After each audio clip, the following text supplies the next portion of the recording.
Barbados, and of course our New Year's Eve International Gala. But that's not what we're here to talk about tonight. We're here to talk about Monaco. And as you know, it's a beautiful, beautiful country. It is one of the smallest countries in the world, but it's yet one of the most elegant and beautiful ones. And if you've only been there just to take pictures and go to the casino, you really haven't seen it. But I'm sure we're going to learn a lot more about that. I'm going to now turn this event over to the Ambassador Doyle, who will give you an official welcome to her residence and her country.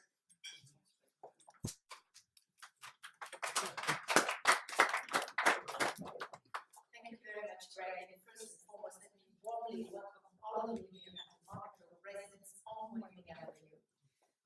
It's truly a pleasure to have you here this evening because we are kicking off the holiday season and also celebrating the launch of a new book titled In the Spirit of Monte Carlo.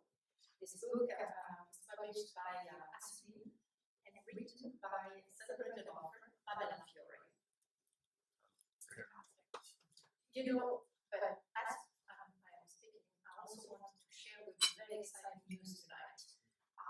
We have just heard this afternoon from their Serene Highness Prince Albert and Princess Charlene of Monaco of the birth of their twins. So now we have a new ruler in Monaco, the Crown Prince, Prince Jack, and a new princess, Princess Gabriella. So I would like all of you to join me to propose a toast to congratulate the new parents and wish good luck, good health, and prosperity to the new children. Thank you. Cheers. Cheers. Now, how many of you have been to Monaco? We have a few. Wonderful. Well, you're tonight. You're very good with Pamela. She is quite an expert on the destinations. She has a 40-year career in publishing industry. She was the first foreigner to be named editor-in-chief of Time and Country magazine, one of the longest-running general interest magazines in the United States. And it's really under her leadership for 70 years that the magazine really grew out of the boundary to become the premier lifestyle luxury magazine in America. Prior to that, she was for 14 years working for American Express Publishing. She was a travel editor of, the editor-in-chief of Travel Adventure. She was a travel editor when I met her. That's right. But during her tenure at American Express Publishing, she also became vice president and also editorial director of all of American Express Publishing, which means that she not only overlooked travel and leisure, but also food and wine and the Watch magazine. So she's an accomplished writer, author, a very talented lady, connoisseur of the best thing in life, a great arbiter of style. She's also an advocate for children's cause. She co-chaired the Snowflakes project for UNICEF. Exactly. And most of all, she is a delightful lady. So, before handing the mic to Pamela, I want also to tell you that the book that we will get into tonight, the Aspen Publishing Company has very graciously donated 5% of the proceeds of the sale of the book for the first year to two of Monaco's most cherished foundation, the Prince Albert of Monaco Foundation, USA. Its goal is to protect our environment and preserve its natural resources. And the Princess Grace Foundation USA. The foundation was established in 1982, and its goal is to support young artists, American artists, in the field of dance, film, and theater. And now, Pamela, let the gentlemen begin.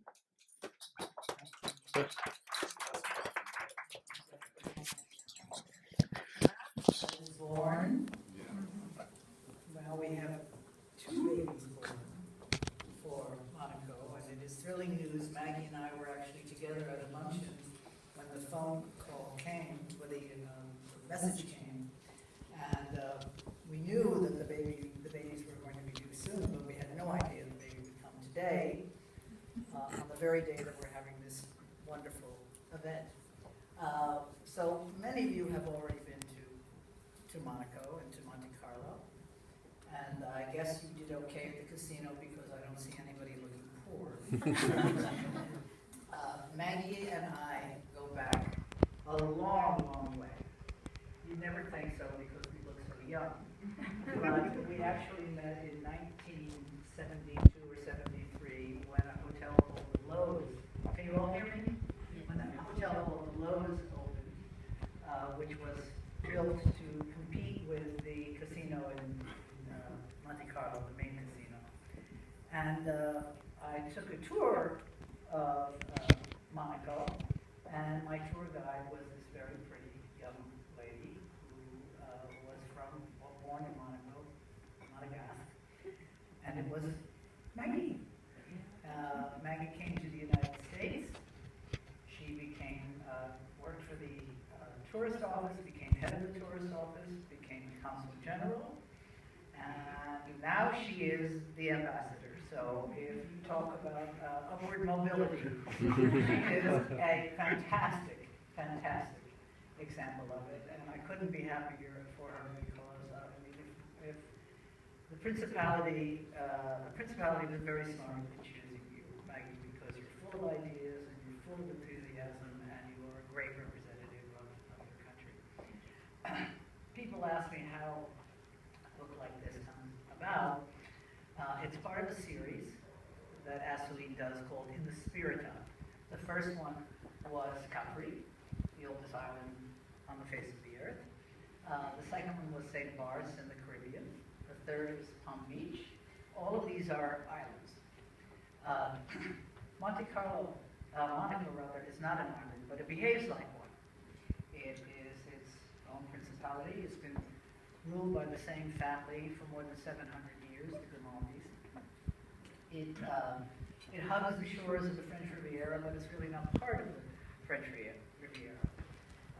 And it is not only beautiful and safe, and a place where there is no crime, literally no crime, but it's very, very, very, very rich. And I always knew this about Monaco, but what I didn't know was that at once it was very, very, very poor. And I learned this because Maggie invited me to a screening of a docudrama that talked about the origins of Monte Carlo. And as it turned out, it was nothing.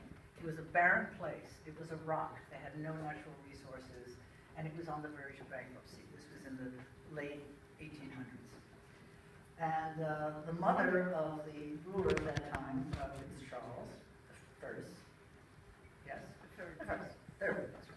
She said to him, you know, I've heard about this couple who run casinos in Germany. Maybe you should talk to them.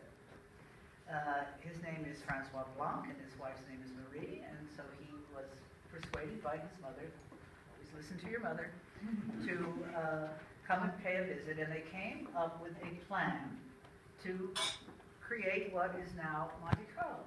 A casino, a hotel, the Hotel de Paris, the first drugstore ever, a cafe, and the roads that would lead from Nice, because it was almost inaccessible, lead to Monaco, and also a railway system from Nice to Monaco. And there, you know, that was the beginning, and it has become one of the greatest, most glamorous resorts in all of the world. Giving great, by the way, competition to Nice and Cannes. It also employs a lot of people, not only in Monaco itself, but in other parts of France and in Italy. And that is the reason why it is often called the lung of the French Riviera, because it helps the rest of the Riviera breathe, because it gives jobs. I had a wonderful time doing this book. People say, oh, you must have spent months there. No, I didn't spend months there. I went with Ellie Verdi, who is the press attaché. She and I went last November. We spent all of a week there because I had been many times before. And we, on an intensive trip of one interview after another, talked to many, many people. and hence that was the beginning of researching the book. I'm not going to tell you a lot more because otherwise you won't read the book. But what I will tell you is, have you ever seen any movies with Grace Kelly? Mm-hmm. Famous actress. Well, Grace Kelly was on the French Riviera, and she was shooting a movie called To Catch a Thief. And someone had the idea of introducing her to Prince Rainier of Monaco. And they met, they had a walk in the garden, they fell in love, and Grace Kelly, famous actress from born in outside of Philadelphia, became Princess Grace. And that era of years of Princess Grace and Prince Rainier were, again, among the most glamorous. She had a great impact. That's one of the reasons why we put her on the cover. She really, in so many ways, embodies what Monaco and Monte Carlo stand for.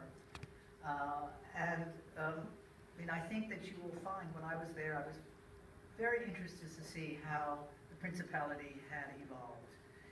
At once, I was associated with kind of being a little stiff and a little proper, and this time I went and I saw a vibrancy that I hadn't seen before.